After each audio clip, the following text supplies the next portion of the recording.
jungle.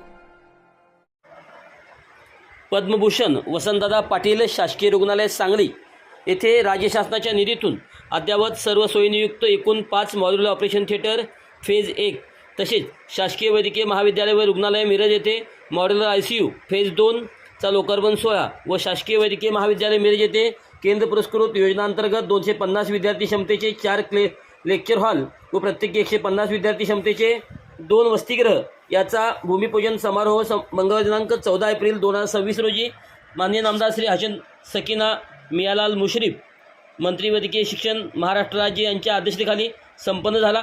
सदर कार्यक्रमाच्या वेळी मिरजचे माननीय आमदार श्री इद्रिस नाईकवाडी व सांगलीचे आमदार श्री सुधीर उर्फ धनंजय गाडगीळ, माननीय जिल्हाधिकारी डॉक्टर मैना घोष, भाप्रसे सांगली आदी मान्यवर उपस्थित होते। पद्मभूषण वसंतदादा पाटील शासकीय रुग्णालय सांगली या ठिकाणी अद्यावत मॉड्यूलर ऑपरेशन थिएटरमध्ये जंतुविरहित वातावरण निर्माण करण्यास मदत होते। येथील भिंती आणि फ्लोरिंग सीमलेस असल्यामुळे बॅक्टेरिया वाढायला जागा उरत नाही। तसेच हेपा फिल्टर्समुळे हवेतील शुद्धता 99.9% राखली जाते। यास्तव संसर्ग होण्याची शक्यता नगण्य असते। त्यामुळे रुग्णांच्या रुग्णालयातील वास्तव्य कालावधी कमी होतो।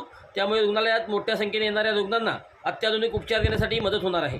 डॉक्टर आणि कर्मचाऱ्यांच्यामध्ये एक तणावमुक्त आणि सुसज्ज कार्यस्थळ मिळाल्याने डॉक्टरांची कार्यक्षमता वाढणार आहे। शासकीय वैद्यकीय महाविद्यालय व रुग्णालय मिरज या ठिकाणी OPD व IPDच्या मध्ये येणाऱ्या रुग्णांची संख्या प्रचंड वाढल्याने ICU बेडची कमतरता भासत होती। त्यामुळे राज्य शासनाने 40 बेडचा मॉड्यूलर ICU मंजूर केला आहे। त्यामधील 25 बेड आधीच कार्यान्वित झाले असून आज 15 बेड्सच्या नवीन ICUचे लोकार्पण करण्यात आले। हा ICU सर्व सोयीनियुक्त, त्यामुळे अतिगंभीर गोरगरीब रुग्णांना या ठिकाणी अत्यल्प किंवा विनामूल्य खर्चामध्ये उपचार घेणे शक्य होणार आहे। शासकीय वैद्यकीय महाविद्यालय मिरज येथे शिक्षण घेणाऱ्या विद्यार्थ्यांची संख्या 1000 पेक्षा जास्त आहे। त्यामुळे केंद्र पुरस्कृत योजनांतर्गत 250 विद्यार्थी क्षमतेचे 4 लेक्चर हॉल व प्रत्येकी 150 विद्यार्थी क्षमतेचे 2 वसतिगृह मंजूर करण्यात आले। त्यामुळे वैद्यकीय विद्यार्थ्यांची गैरसोय होणार नाही। तसेच अत्याधुनिक लेक्चर हॉल झाल्यामुळे वैद्यकीय शिक्षणाचा दर्जा वाढण्यास मदत होणार आहे। सदर कार्यक्रमावेळी बोलत असताना माननीय मंत्री महोदय हसन मुश्रीफ यांनी मिरज व सांगली येथे झालेल्या अद्यावत ICU व मॉड्यूलर ऑपरेशन थिएटरचे कौतुक केले। तसेच पुढील काळात लवकरच हृदय व गुरील उपचारासाठी कॅथ लॅब उभारण्यात येईल व कॅन्सर रुग्णावर उपचार करण्यासाठी अद्यावत विभागाची उभारणी केली जाईल। तसेच सांगली येथील नियोजित 500 बेडच्या रुग्णालयाचा प्रस्ताव हाय पॉवर कमिटीकडे मंजुरीसाठी पाठवण्यात आला आहे, असेही त्यांनी नमूद केले। सदर कार्यक्रमास माननीय आमदार इद्रिस नाईकवाडी यांनी अद्यावत NICU विभाग करण्याची मागणी केली।